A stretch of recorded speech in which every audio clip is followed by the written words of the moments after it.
Guys, Nina here, welcoming you to Angela Yuriko Smith's channel, Exercising Your Rights, for yet another reading from the Ladies of Horror Picture Prompt Monthly Challenge.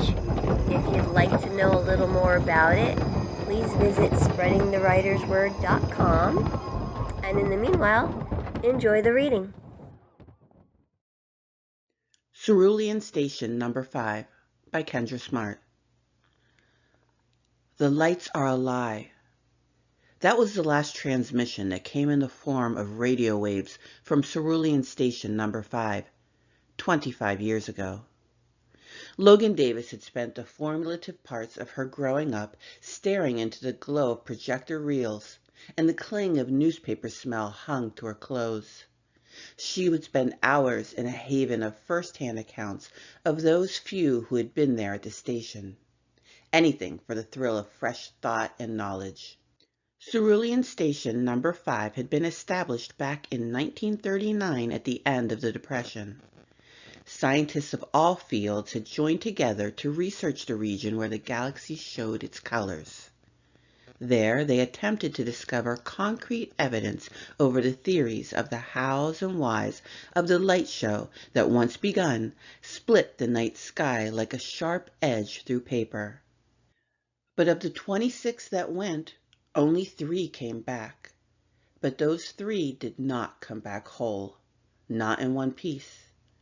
They came back fractured and mere facsimiles of their former selves, barely able to form constructive narratives of what had transpired, or even remember who they were for more than moments at a time. Logan still woke in cold sweats from nightmares featuring those tapes. The hollow and glossed-over eyes reached out beyond the years and followed her for hours at a time, even after waking. But the call to know what happened was stronger than the fears. Her chestnut and honey-layered shoulder-length hair was whipping in the wind, answering the invitation to dance. Occasionally a strand or two would be aggressive in the wind and stung her face, almost afraid she would fall asleep. The ship's captain would take her to the dock, but that was as far as he would go.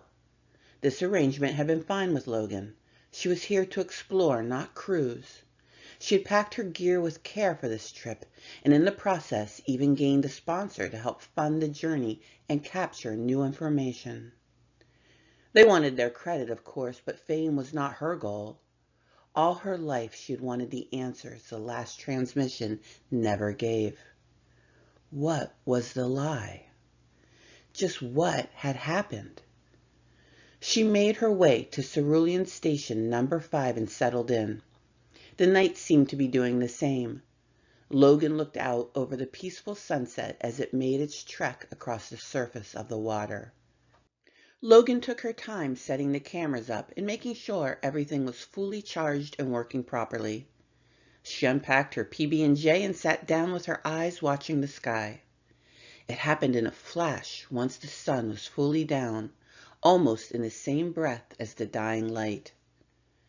The light took to the sky and it lit it up in an aggressive and violent sudden vibrancy. The light seemed to pulse as it stretched further down the jagged line. But as the sky began to glow, Logan realized her focus should have been on the water, not the sky. The vicious, dripping substance was warmer than the scaled creature that had her ankle gripped.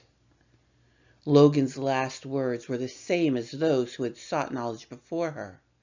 Only the medium upon which her words were captured had been updated.